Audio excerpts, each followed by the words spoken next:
Hi there. Welcome to Infinite Stories. This is the podcast where we sit down and interview everyday people just like you and me. This is your host, Mitchell Vine, and boy, do we have an incredible story for you. Let's jump into this week's interview. Well, I would love for you to just introduce yourself. Who are you? What do you do? And why would you even want to be on a podcast? Yeah, Chris Kasper. I'm the founder of a company called Techless. I made this phone called Wise Phone about 5 years ago, and our bread and butter is podcasts. Like, we have sold so many thousands of phones just by authentic, real conversations like this. So, Man, that's wild. Well, I can't wait to get into that. But let's go to the very beginning of your story. What are some of the earliest memories you have growing up? Oh man. Being scared of my mom wearing a clown outfit for my birthday party. All right. Like boy stuff, playing in mud puddles, sneaking outside and setting off fireworks, that type of stuff. I grew up in the country, so okay. all those shenanigans. Oh, fantastic. Well, now I feel like I have to ask, are you still afraid of clowns? Or is it still that way? I don't care about clowns at all. Sorry, no offense to the clowns listening, to the audience. But no, my girls, I have 5 kids, one on the way, and they love clowns, so if that means anything. Man, that's hilarious. Well, it's actually funny you bring that up. I do part-time clowning on the side. So as soon as you said that, I was like...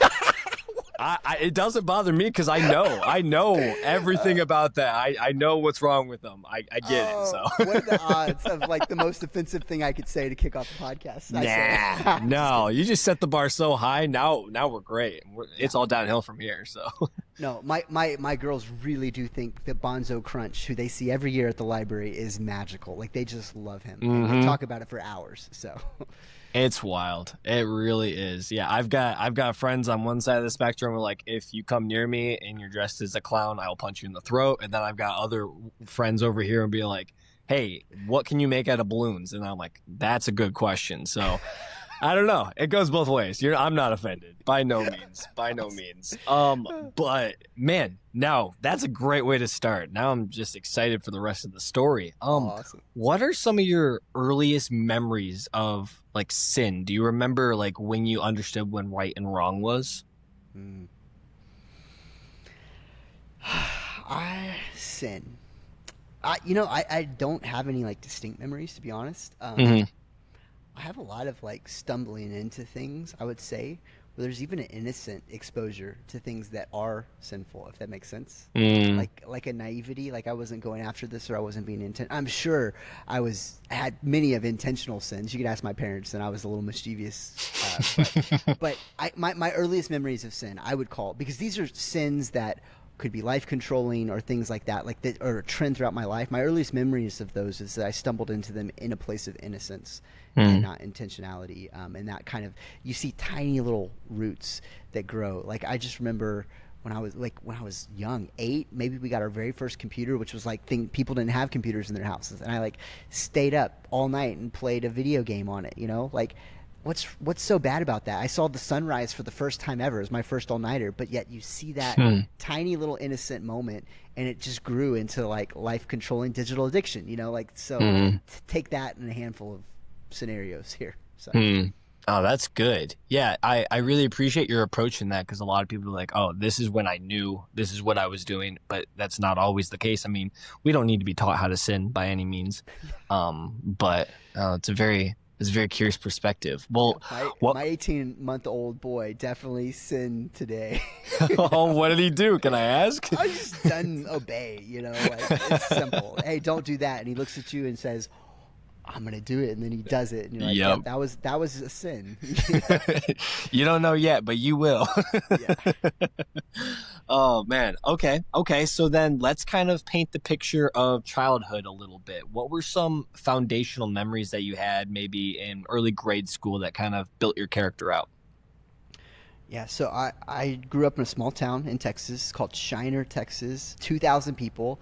The cleanest little city in Texas, quintessential, really clean on many levels, philosophically. But I grew up as a member of a family business, and so we actually employed 500 people. Well, you do the math, we employ Wow. 500, 600 folks in town of 2,000. Like, that changes how people think about you a little bit. Hmm.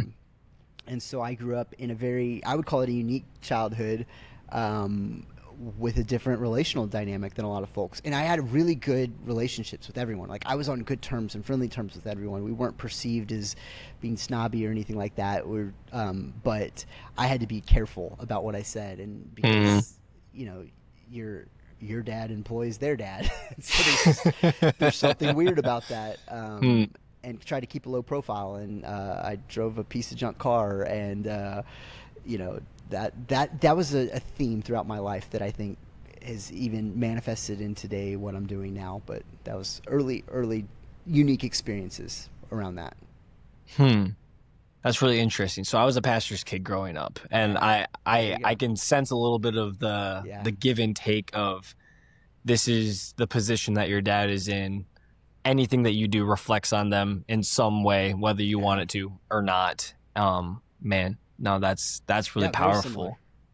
That's powerful. So then how did that translate maybe into the middle school years? Did it shift? Did it change? Did you notice anything that you enjoyed about having that be a part of your story? Um, so first of all, I have a terrible memory. You But might be on the wrong podcast. yeah, no. But here's what I would say. I would say this. There were a couple moments that were really tough moments, like Mm-mm. where some kid just speaking out of turn, not because I did anything wrong, just said, "Hey, what are you gonna do? Fire my dad?" I'm like, really? Like, why are you even saying that to me? Mm. And then also there was just and this was just because I had different moral standards. It had nothing to do with my growing up, but I had different standards for what was wise, what was unwise. And Shiner is known for Shiner Bock, the beer. We're a big Mm. drinking town. Mm-hmm. And so we didn't have materialism or some of these other sneakier things that come in and ruin your life, but we did have a lot of alcohol. I just didn't join in a lot of that stuff. So as a result of that, my friendships were probably less fun or less meaningful. I was good acquaintances with everybody, on good terms with everyone, respected by everyone. I Mm-hmm. was voted class president, whole 9 yards. But I didn't have deep friendships, and that was all throughout to high school. I never really had deep friendships, and that affects you in a meaningful way. Mm. Did you think that was normal? Um, I knew that it was okay. I knew that there were people out there in the world that did have values like my own. I just trusted that, hey, come college time, there's a bigger world than the town I'm Mm. living in, and so I had a confidence in that, but it still didn't make it easy, and there were still moments of loneliness. There were still, like, I mean, I remember my freshman year in college, I like prayed, can I please just learn how to have a friendship with another man? Like, Mm. that's kind of a weird prayer, I guess, but it was very sincere and very real because I just never had deep, meaningful friendships, and I had a vision for what it could be. I wanted it. I yearned for it. I just like, even back in junior high, all the guys in my grade were like just not, they were the worst, and the Mm-hmm. women had half a head on their shoulders, and so I was friends with the girls, because they weren't like dragging me down. So Yep. there were some dynamics there. Hmm. It's kind of interesting. You might have illuminated into this a little bit, but I kind of want to kind of peel back a layer. So typically in middle school, there are a lot of lies that we learn that we either believe about ourselves or we believe about the people around us. Were there any lies that you can recall that still maybe affect you to this day? Mm.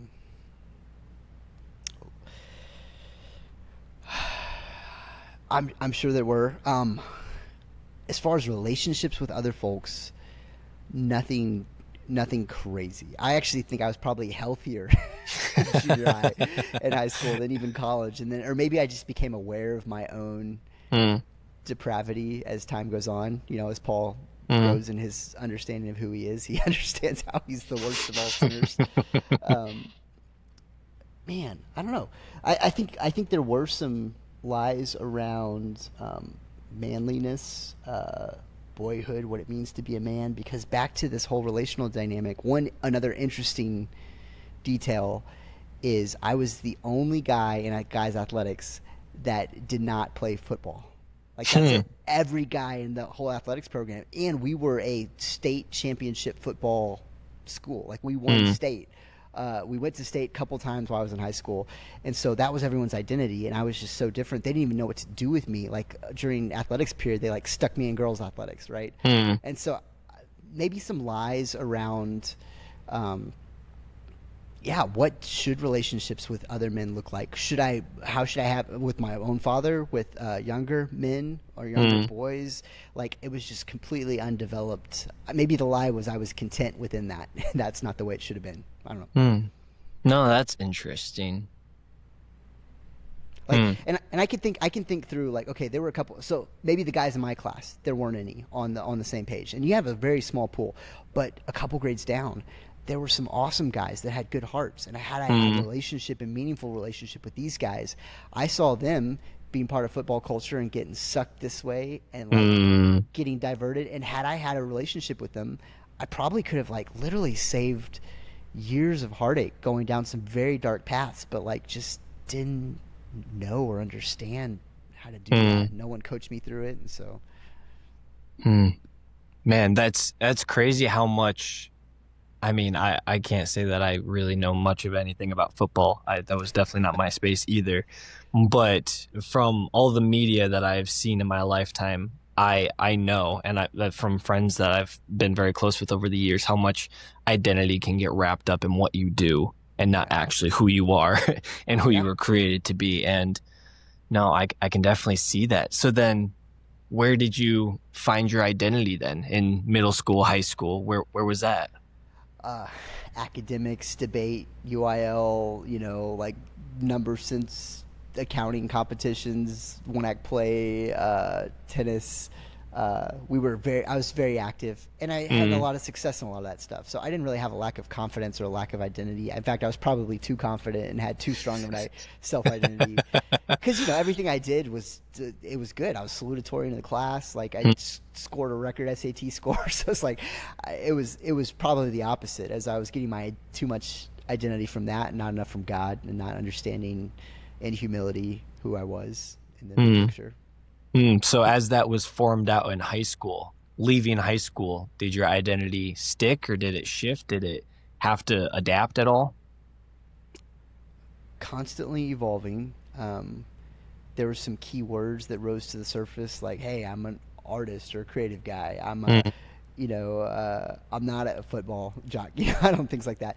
So I would say, just honestly, throughout my life, my identity has constantly evolved. Even this last week, like who I understand, who I am in the local church, and my role as being a unifier or a challenger with a prophetic voice, like that mm, changed last week because I'm soaking in the Word, and I mm, got a conviction that I need to shift something. And so it's a perpetual evolution, I would say, and God's been good there. So mm. Man, that's really good. So then, how does this story move forward after high school? What happened events wise? Did you end up going to college or anything, or what yeah, happened? yeah. High school, I was blessed to have basically get paid to go to college All because of right. academic stuff. It was awesome. And so I went to Texas A&M, which is kind of our family thing. Everyone on my family for 5 generations went to Texas A&M, and Wow. so I had a choice, but not really. um, so went to the alma mater there, and then I had a wonderful 4 years. Some dark moments as well, as anyone who probably goes from a home to on your own does, Mm, understanding and exploring how sincere is your faith that was given to you from your parents. mm, Um, but I had a new season. Like I said, I prayed for manly friendships. God answered that prayer, and like just it's been this cool evolution since then. But yeah, I grew as a leader, as a starter of things. There were multiple things I started at Texas A&M that are still around to this day. An organization in particular that was still thriving, and so that was kind of maybe the spark of the entrepreneurial for me. I mm. had a film company where I was shooting film and traveling around and doing photography and stuff and making a little bit of money, and so Wow, amazing. So you just picked up these new skills as you went, or that was something you just always had? always curious. Like, Mm-hmm. I remember in high school, prom, I had a tux that was rented. Hmm. And I set up a camera on a tripod and I shot 7 photos of me in different positions, and then I put them together and it was one composition of 7 people. You know what I mean? And that Hmm. won some photography awards, and I got like $1,000 to spend at a musician's friend and got a guitar and stuff like that. So like I'd always had this kind of creative bent, but I guess I took it more seriously and I dove into it. And I had, at Texas A&M, the group that I started was called Artist. And if you look at the university, there's all these amazing creatives that have come out of the university. Hmm. David Crowder, Shane and Shane, just really good musicians, really good. But Wow. there was nothing centralized. There was no art program. There was no organization, nothing. And I said, hey, what if we could catalyze this? So I became the co-founder and created this group called Artist. And that was a big part of it. And that was a good exploration for me about what church even is, because here was a bunch of wild art Jesus loving folks hanging together in a room till 2 in the morning, and our lives were being changed by it. There was Hmm. discipleship happening, and it was messy, and there were people that dated and did more than they should have, and we're talking to them about that. And like a lot of people that didn't know the Lord that came to know the Lord through that. And I was like, I got a sweet taste of what church could be or should be on some levels Hmm. in that moment. And so there's some major life themes that have shaped me to this day. So. Man, you're touching on a lot of really, really hard subjects that people don't like to talk about. And I have an immediate question. What was church like for you growing up if it didn't look like that? Uh, well, I wouldn't even. I'll say something highly offensive to the folks in Shiner. I wouldn't call it church. It wasn't. Mm. Like if you look at what the biblical definition of what church should be, it was show up to Sunday, get a lecture, and go home. That was it. There was nothing alive, spiritual, transformative there. Traditional. I think it was. I'm not even going to mention the denomination. It doesn't matter. Mm. But that was the experience, and it was just a lecture based thing. And I remember like when I was a junior, I think I like got obsessed with the book of Revelations, and then I read that and got obsessed. And then when I was a senior, I like reading through Matthew, and it's like Jesus says if you confess with your mouth that you'll be saved. And I was like, what? Like no one's ever taught me this before. Like I stumbled upon the gospel and salvation. How do you go to church for like your whole Mm. life and not even hear clearly what it even means to be saved? Mm. And no relationship whatsoever, just academic only, insincere. We don't need to live this out. So that was my experience, which I think is probably actually a fairly normal church experience for most. Hmm. So Oh yeah. No, I remember one person asking me if I ever wanted to be a missionary overseas, and I was like, I don't think so because I see too many people in churches here in the US that think they're doing all right and they're not. I would rather reach those people instead just because yeah, I can speak their language. I don't need to learn another one either. So, totally. but Yeah, oh I man. I had a picture. I think in college I drew a picture, and it was literally, well, okay. I got a master's in art, and I drew Hmm. I did a painting.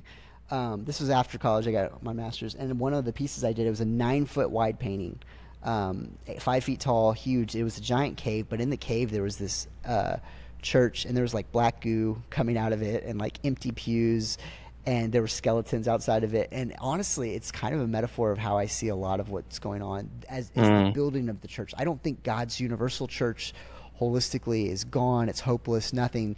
There's Yeah. definitely some beautiful pockets that are worth celebrating, and there's people that meet in buildings that are doing awesome, great things.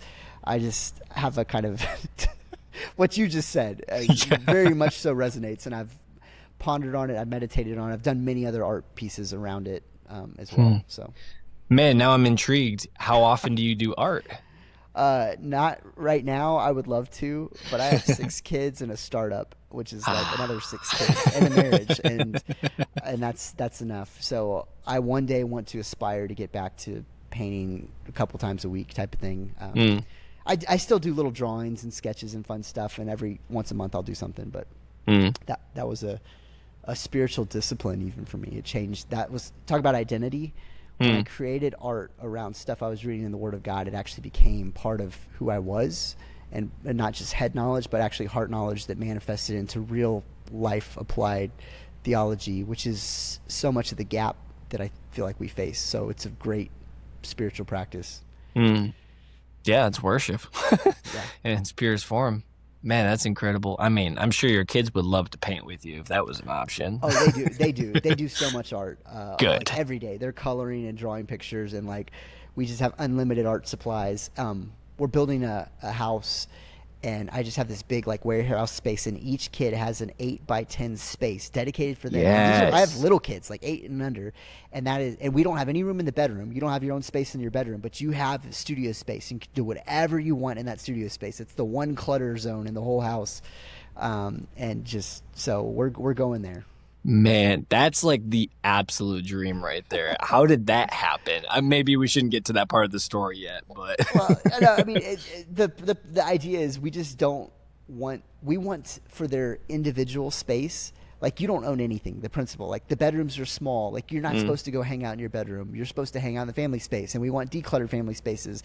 One of our core family values is imagination, and we are manifesting family values physically in the space that we have, mm. and we just wanted to say, hey, this is the only zone in the whole property that you can have, and it can be cluttered. You can do whatever you want. We won't, no rules basically, other than don't sin. Please. But just you can paint the floor if you want. You have the space to the ceiling, hang stuff. It doesn't matter. Anything goes. Which is classically a kid's room.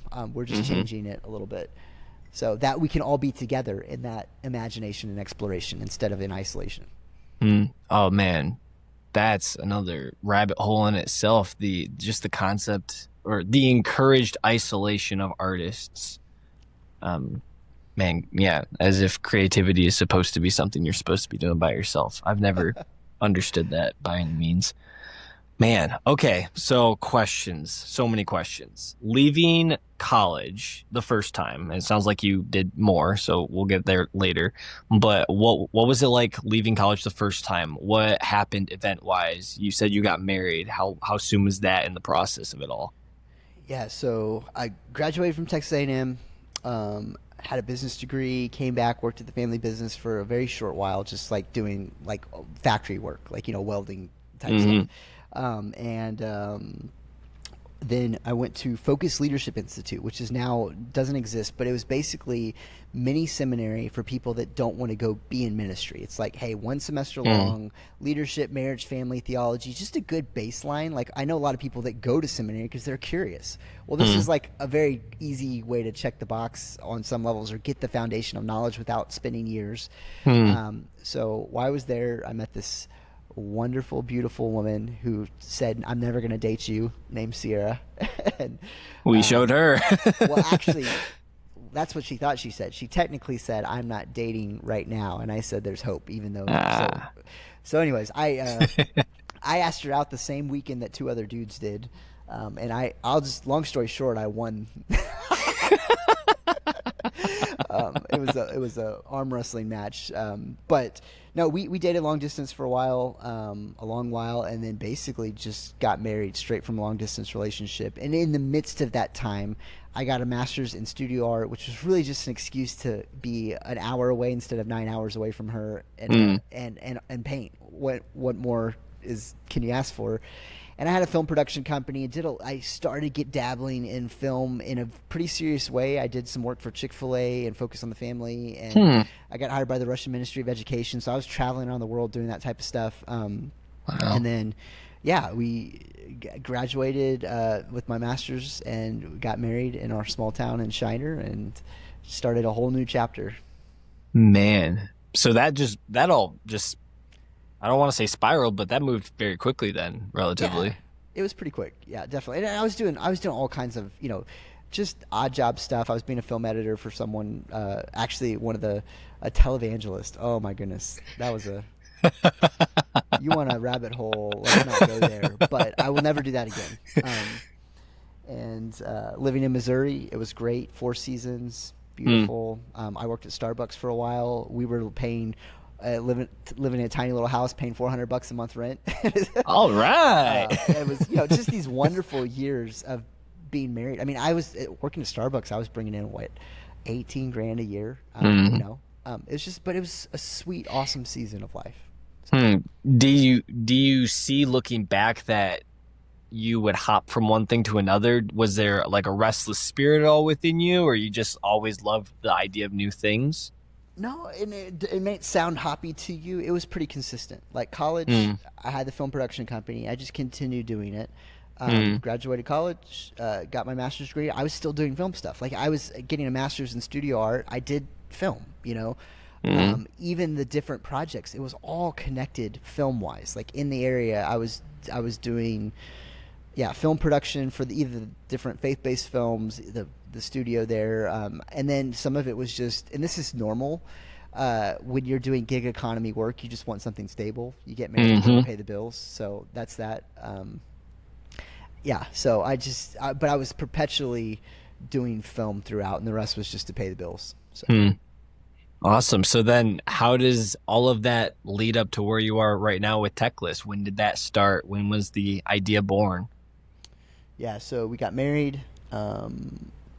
We've been married 12 years now, and 6 kids later. Praise Halfway, God. yeah, it's been an awesome journey. It's just gotten sweeter and sweeter and sweeter. Year one was tough, and Mm, it's just gotten better. So we kind of the in between there. We were going to be. You talk about being a missionary. We were going to go be missionaries. We sold everything we owned. We bought one-way plane tickets.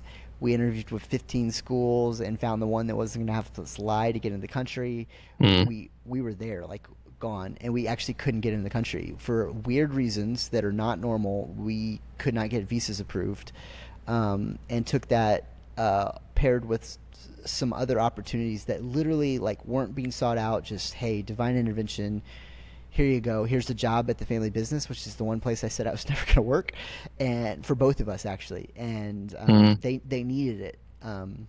They needed me, and so end up planting roots in Shiner, Texas, the one place I said I was never going to live. Bought my great grandfather's house, worked at the family business for 5-6 years, did some really meaningful work there, culturally, branding wise, Mm. film production, kind of a continuation of that creative bent, except more now I had an ad agency with a team of about 12, and we had served outside clients as well. So I had an ad agency for a while. Won some national awards, again, kind of continued just like really cool stuff going on. Mm. Uh, so that was the in between that and techless. And then near the tail end of that, I was sort of hitting the law of diminishing returns. I was just doing stuff that was making money, but it wasn't changing the world. And up Mhm. until a certain point, it was changing Shiner, it was changing the employment. It was a lot of really cool work, and that just kind of started slowing down. I'm like, hey, I'm a world changer. I gotta make people's lives better. What should we do? And I Mm. had this blank page moment where I could do anything I wanted. Threw up 20 business ideas, landed on top 5, ran financials on them, ran top 2, and then prayed about it, and then techless came out of that. So. Man, that's incredible. So give me a snapshot or maybe the story of why the product even came to be. When did that come out? Yeah, so you kind of heard a little bit about the process, about kind of filtering through them all, Mm, and the microwave version is at the end of the day, I had two. I was really wrestling between two concepts, and one was a very innovative real estate play that was moderate risk, but like, hey, if you put in money into real estate, worst case scenario, you can sell it at you lose 20%. And mm. then techless was this crazy idea of I'm not a technologist, and if you put all this money into it and it fails, it's like 100% loss, like worse. It's just like Worst case scenario. yeah, shove all the chips on the table. We're all in. The family thinks I'm crazy. So I was sitting on that for a while. And around that time, I was still doing some stuff with the family business, and we had been doing this cultural transformation process called Lean, which is we did a multi-year transition, bringing Lean philosophy. It's a business ethos to the manufacturing companies, and one of the principles of Lean is the idea of trying to error-proof systems. And so Mm, error-proofing systems is meaning it cannot be broken by user error. So if a door locks automatically, you can't forget to lock it. Like if that's what's broken. So I was the one like leading the charge, introducing a lot of this stuff to people, like selling the idea of Lean. Okay, around the same time, we had foster daughters, and they couldn't be trusted with a phone, but Amazon Alexa was a good device for them because it was error proofed for their souls. Like Mm. they could play with Alexa and plug it in wherever, and the worst they could do is listen to Beyonce at full volume, which is annoying, but it's nothing like what they had done with their smartphones. And Mm. so I was like, wait, here's an airproof system with for kids and technology. And what was the biggest nugget for me was that our relationship with them really got sweet because we trusted them with technology that had boundaries. Like they loved it, they wanted it, they cherished it, they wanted that trust, but we didn't have to worry about all the garbage. And Mm. so that principle of airproofing technology to deepen relationships with ourselves and with God, that was the linchpin that said maybe this whole techless thing, wise phone, we should dive into it. The notion of trying to make a porn-free world, like, Hmm. was definitely part of the equation. And I said, let's do this. Let's take the risks. Let's put the chips on the table. Man, and so you said you've been doing this for about 5 years, correct? Yeah, 5, 6 years. 2019 was when 2019. that started. Man, incredible. And I'm assuming you've seen God's hand on it. Over and over again. Like literally we like stage gates. I don't know if we should do this or not, but we said, you know what, God, I'm gonna put this investment in and get this certain metrics. We need this amount of user traction. Okay, great. We got that. Mm. Hey, you know what? Another fleece that we're putting out there is like, Hmm. hey, if we get someone from Apple or Google, like a high level principal who worked on like core level Android or iPhone, who happens to love the Lord. Like if we can get someone like that, then we'll work. Next thing you know, Josh Banko, who was the team lead for Gen 1 iPad, like the guy that made iPad, Hmm. uh, we get connected and he helps build Gen 1 iPhone. I mean, Wise Phone for us, like, and so I can tell story after story after story, and the stakes got higher and higher and higher, but God kept answering the prayers over and over again. And so we are where we are today now. Man, that's incredible. I know a lot of people, at least believers in entrepreneurship, a lot of them, they think, okay, me and God, we have this idea. It's going to happen because me and God are doing it together. Was that your experience with this? It wasn't a guarantee. That's why I said like it was a, hey God, I'm going to be obedient to this next season, Mm. and then it's up to you. There was no this is going to happen because God's in it. I think there might be a dangerous way to think, honestly. Like maybe Mm. not. Maybe if you hear explicitly, clearly the prophetic voice of God, that oftentimes isn't. Hmm. But for us, it was just, hey, what do you want me to be obedient to? Okay, I'll be obedient to that. And then after that, what do you want me to be obedient to? It was more very iterative. And even now, you know what? God could take this thing and crash into the ground, and I would trust him in that if that was the case. So, Hmm. Couple tears shed though in the process, I'm sure. yeah, and some very disappointed investors. Take but it up with but God. but Yeah. but you know what? Here's the deal. Like I've on the journey I've been in, even if that was the case, I would still have confidence before God. Like Mm. kind of Paul has this confidence of like, hey, follow me as I follow Christ. That's a really ballsy thing to say. Can I say Hmm. that? Like to say I believe in my integrity so much that you should follow my example. Like, and at this Mm. point, I'm confident in the sincerity of effort that we've put forth, the sincerity of obedience. And sure, we've made mistakes, and sure, I've had pride. There's Mm. all kind, but no one's perfect. But I can say we've been obedient, and so it is in God's hands. Mm.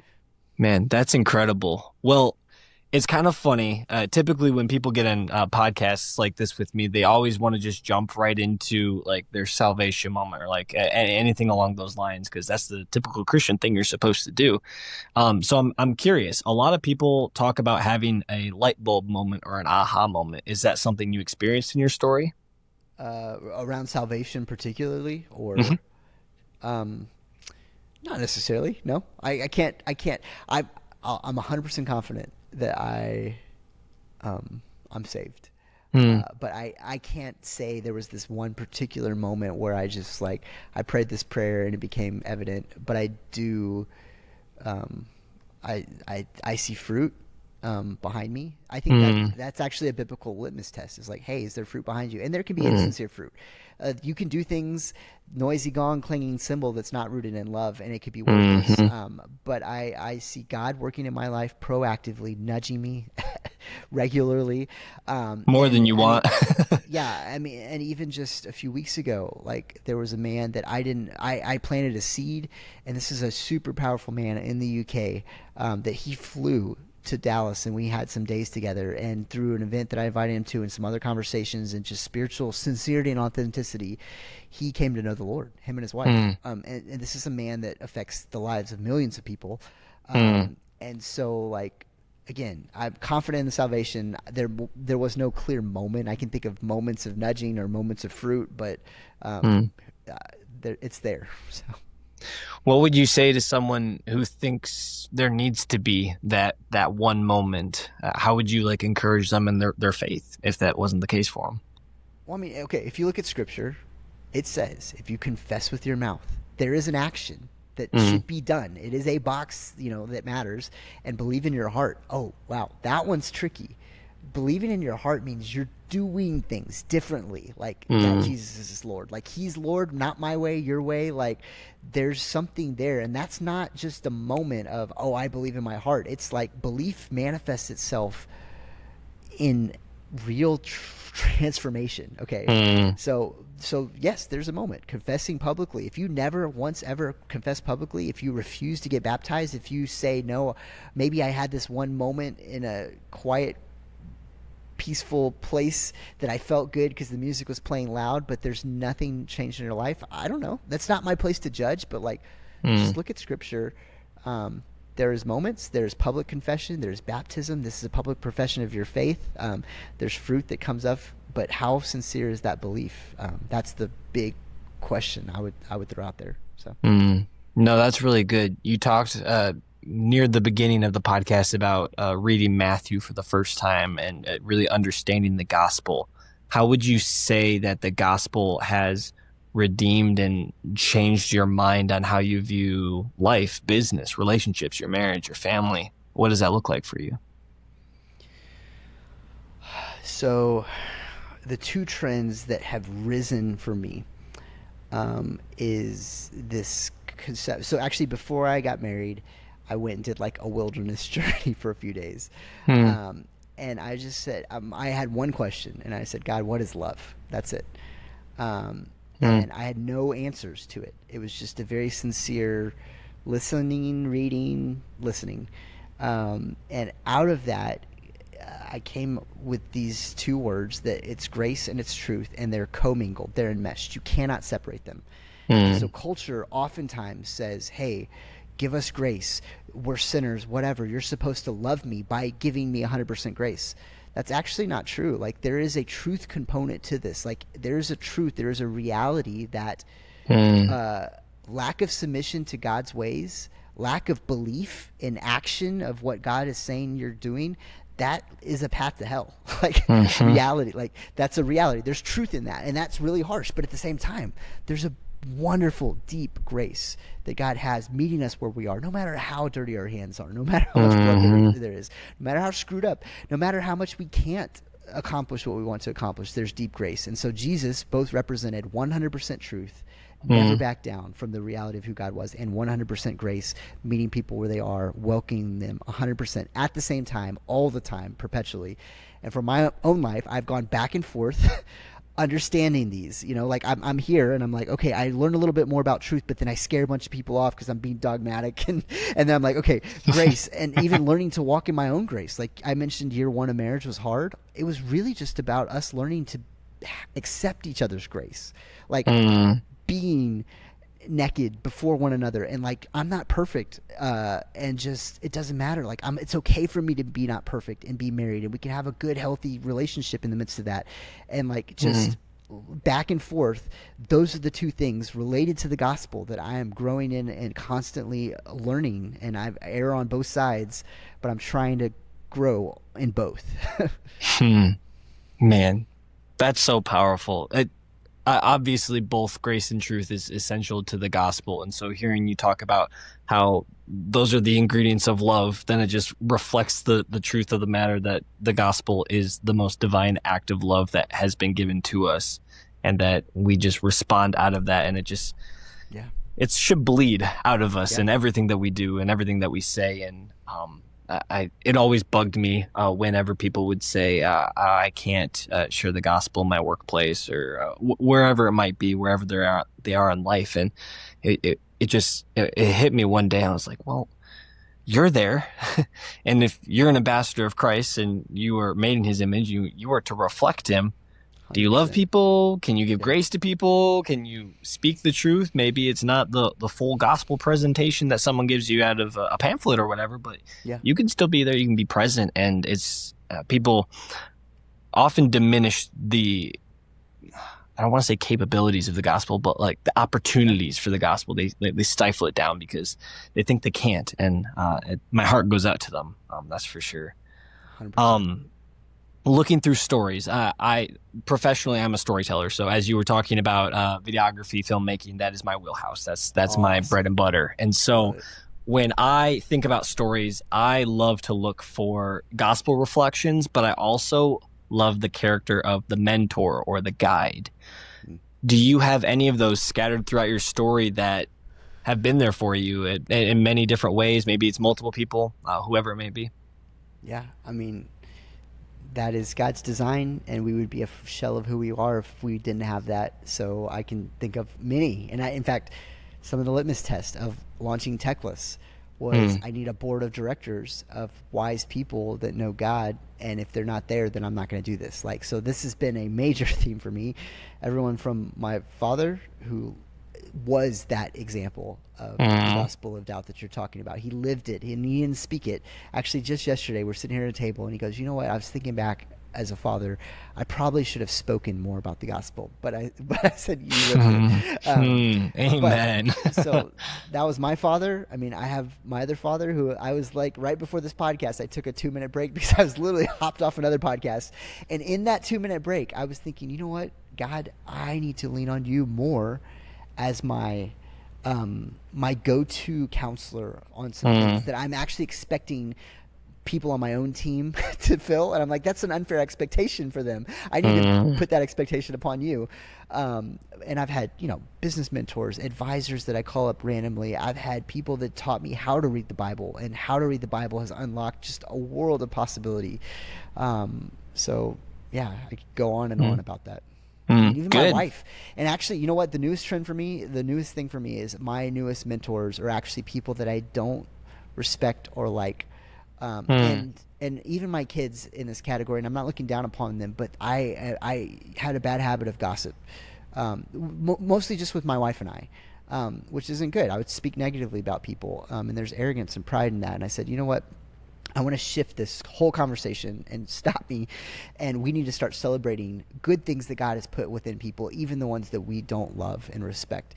And we mm, started celebrating that instead. So this is my new category of like, I have wonderful things to learn from even these people and the things God's put within them. So, Yeah, just taking the good, leaving the bad, and yeah. allowing And, grace and truth to do its job. and I've learned some things from these people. Like Mm. seriously, there's nuggets of wisdom that God has put within them that is like, that's awesome. So And you're in the back of your mind like, can you teach me that through somebody else and not that person? well, no, and it's shifted my whole perspective of who they are. I see them more as Mm. image bearers of Christ, reflecting something beautiful that God had put within them, instead of this thorn in my flesh relationally.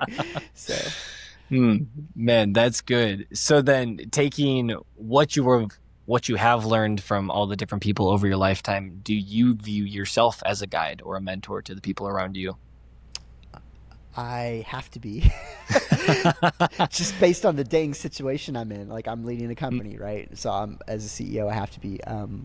I uh, I have had an increasing number of organic business advice questions coming my direction, financial advice, multi generational families.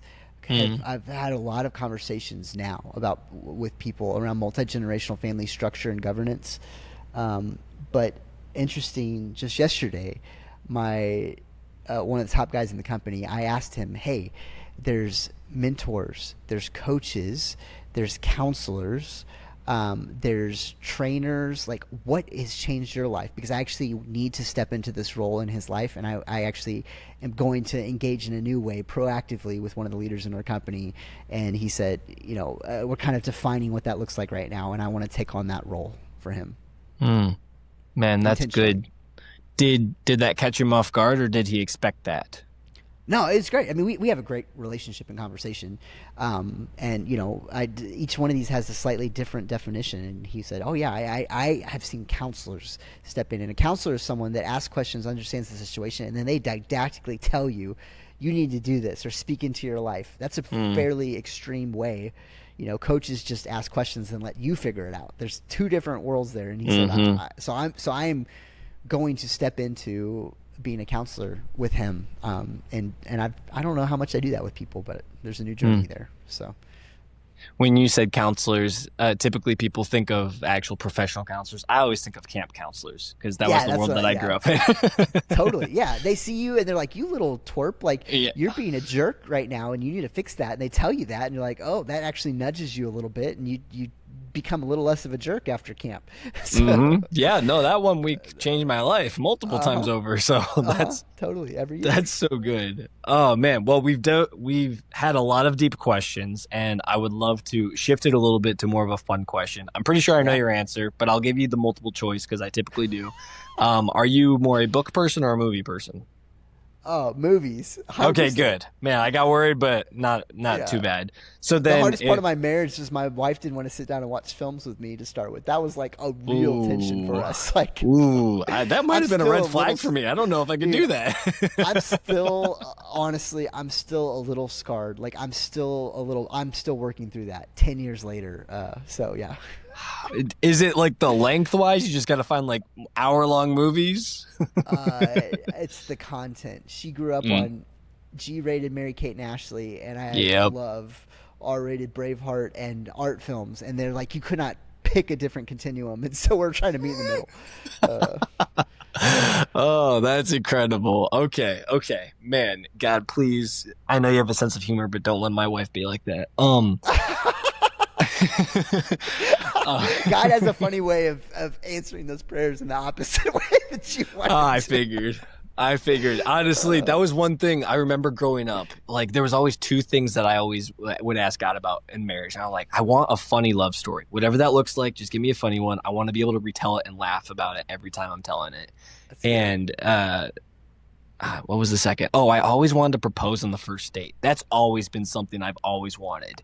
And obviously, it's never worked because I'm extremely single at this point in time. But I don't know. Those are two things. I love it. That so one definitely is probably working, because I probably even know my wife and I just talk to her all the time and I don't even realize it. But yeah. Okay. So then, if we made a movie about your life, what would you want it to be called? Oh goodness. I gotta chew on that. See, here's the deal. I'm a big brand guy, and like company names, I spend hours working on the right answer to questions like this. So I don't know if I can pass. Can you pass? Am I allowed to pass? Because it actually matters. Like, it's a good question, and out of respect for the question, it's like, you don't utter the name of God. You don't say it, and I don't want to tarnish your question. Well, then, would you honor me with an answer if I picked it? Like, if I emailed you guys out a couple of weeks out, I'd be like, hey, what's this answer? I'm still waiting. Yeah, sure. Okay. All right. Well, I would probably pick, you know what? I would try to come up with a poetic 3-word title related to some haiku or piece of poetry related to family history. That's what I would do. Something like that. There's a general sense. All right, that's a good starting point. I'll wait a couple of weeks and we'll get back to you on that. Awesome. Well, I love talking about stories, but I also know that many different people are not willing to share their stories or talk about their stories. What would you do to encourage or challenge someone who's intimidated in sharing their story? So, back to techless and the tech addiction crisis that we're all facing. Everyone feels it. the ultimate solution to all this is not a phone. It's not Wise Phone. It's not a piece of tech. It's actually relationships. And relationships, as God designed them to be, are rooted in trust and vulnerability. And so if you're not going to hop on a podcast and spill your guts, that's fine. That's the world, right? But if you don't have relationships, vulnerable, trust-based relationships, this is really a major red flag and will have major consequences for you. And you can look at men of God in the Bible, like consistently, the men of God that walk with God and follow lives of integrity and do meaningful things are in relationship with other men. And the ones that fall away, even David, when he fell, his men were off to war. Like, this is not an option for you to not share your story, to not lead with vulnerability, to not be known by God and be known by others. And yes, it's hard, it's complicated, it's messy, and maybe the church doesn't accommodate, or your church doesn't culturally even understand what that looks like, or your friends don't. But that doesn't mean you shouldn't work on this for years. Like, spend 5 years, pray that bold, crazy prayer that I prayed my freshman year in college. God, teach me how to even have a relationship that's honoring to you with other men of God, and dive into it, because you got to. No, that's very good. That's very good. Well, then I only have one last question for you then. Is there anything else that you sense God wants you to share on behalf of anybody who'd listen to this episode?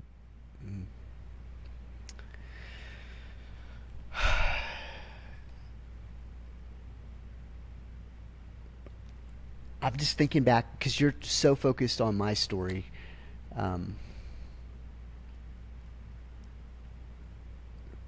God's been good. You know what? Here's what I would say. Okay, back to the grace and truth thing.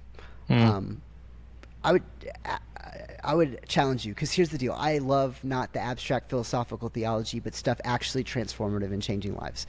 And I can guarantee you, everyone here has one of those out of balance, because we're not Jesus. Jesus is the only one that lived 100% grace and truth. You might be 50% grace and 20% truth. I would say right now, my challenge to you is an open invitation for you to pray, have sincerity, have conviction, and ask God, hey, which of these do I need to grow in? And take a season in life. Like, hey, this next week, how can I, one actionable, tiny little thing. It doesn't have to be big. It doesn't have to be like the rest of my life. But what's the one thing I can do to grow in grace or to grow in truth that I need to do? It could be sending a text message. That's it. Nothing more than that. But you got to do it. If you're listening to this podcast and you don't do this, then like, there's a red flag that you're not acting on your faith. So my challenge to you, if you're asking if I'm a coach or a mentor, I'm coaching the whole group right now, or counseling the whole group. Ask God right now, grace or truth, what's one tiny little thing that I can do to grow in the thing that I'm weak in, or to live that out more sincerely. So Awesome. Praise God. What a good wrapping it up all the way at the end. I love to end my podcast with a running joke that started at the first episode, and it is having a high five with my guest. Now, obviously, we're through technology, so just kind of a fake upwards to make it look like we're high-fiving each other. Okay, above the screen. I love it. Yep. So pick a number between 1 and 10 so we can count down from that. All right, 7. 7. It's a very biblical number. I keep hearing that one. All right. So I'm going to start us off, and then when we count down, we'll end it out. So right. 7, 6, 5, 4, 3, 2, 1. Yeah. Thank you so much for listening to this week's Infinite Story. If it resonated with you, send it to someone you think would be blessed by it. If you would like to share your story, please reach out to us at infiniteideas.studio. You never know how far the impact of your story can reach. Take care now.